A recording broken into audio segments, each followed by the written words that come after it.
মুসলমানদের সবচেয়ে বড় উৎসব হলো ঈদ।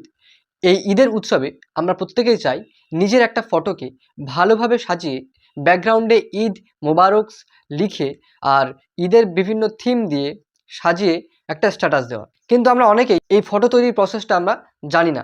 একদমই যারা ফটো তৈরি করতে পারেন না, জেমিনির মাধ্যমে মাত্র 1 লাইন লিখে আপনি একটা সুন্দর ঈদের থিম দিয়ে নিজের ফটো বসিয়ে একটা অসাধারণ পিকচার তৈরি করতে পারবেন এবং সেই পিকচার আপনি বিভিন্ন সোশ্যাল মিডিয়ায় শেয়ার করতে পারবেন।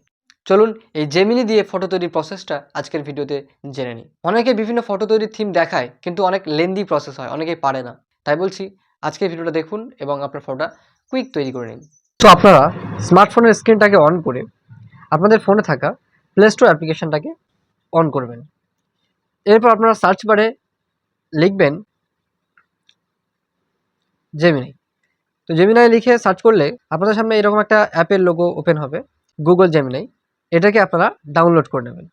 তো আমার ডাউনলোড করা আছে, আমি সিম্পলি ওপেন করছি। তো জেমিনাই ওপেন করার পর আপনারা কি করবেন, আপনাদের ফোনের একদম বাম দিকের কর্নারে যে প্লাস চিহ্নটা আছে, দেখুন এই প্লাস চিহ্ন আপনারা ক্লিক করবেন। Camera, gallery, file. তো আপনারা চাইলে আপনাদের ফটোটা ক্লিক করতে পারেন অথবা আপনাদের আগে থেকে তোলা ফটো যেটা গ্যালারিতে আছে সেই ফটো আপনারা সিলেক্ট করতে পারেন। আমি গ্যালারিতে ক্লিক করে আমার একটা ফটো আমি চুজ করলাম। চুজ করার পর এইবারে আপনাকে এখানে লিখতে হবে, আমি পেস্ট করে দিলাম। তো আমি সম্পূর্ণ লেখাটা পেস্ট করলাম যে create a Eid Mubarak theme with my photo and change this dress my and put on a panjabi.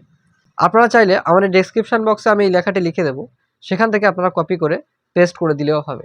তো আপনারা এই যে পাঞ্জাবি চেঞ্জ না করলেও হবে, আপনারা যদি সিম্পল ড্রেস পরে থাকেন সেটা দিয়ে করতে চান সেটাও আপনি কেটে দিয়ে এইটুকু লিখবেন, create a Eid Mubarak theme with my photo, এই পর্যন্ত লিখলেই হবে। ওকে, এরপর আপনারা এটাকে সেন্ড করবেন। এই সেন্ড বাটন, এটাতে ক্লিক করে সেন্ড করবেন। যখনই সেন্ড করবেন গুগল জেমিনাই একটু সময় নিয়ে আপনার ফটোটা তৈরি করে দেবে। সো গাইজ, ফাইনালি আমার ফটোটা জেমিনাই ক্রিয়েট করে দিল। দেখো কি সুন্দর অ্যাট্রাকটিভ ফটো করেছে। আমি জাস্ট একটা সিম্পল ফটো দিলাম, আমার এই ফটোটাকে জেমিনাই সুন্দরভাবে এডিট করে দেখো পিছনে ঈদ মোবারক লিখে দিয়ে সামনে একটা মিঠাই প্লেট দিয়েছে, চা দিয়েছে, একটা সুন্দর একটা পরিবেশ তৈরি করেছে ঈদের। তো আপনারাও চাইলে এরকম ফটো ক্রিয়েট করতে পারবেন। এছাড়া আরও বিভিন্ন ধরনের ফটো ওরা ক্রিয়েট করে দেয়। তো আপনারাও যান, জেমিনাই ডাউনলোড করুন, ফটো দিন, সুন্দর একটা ফটো তৈরি করে স্ট্যাটাস দিন। আর এই ভিডিওটা অবশ্যই আপনার বন্ধুদের মাঝে শেয়ার করুন, যাতে তারাও এত সুন্দর একটা ফটো তৈরি করে স্ট্যাটাস দিতে পারে। Thank you and Eid Mubarak to all.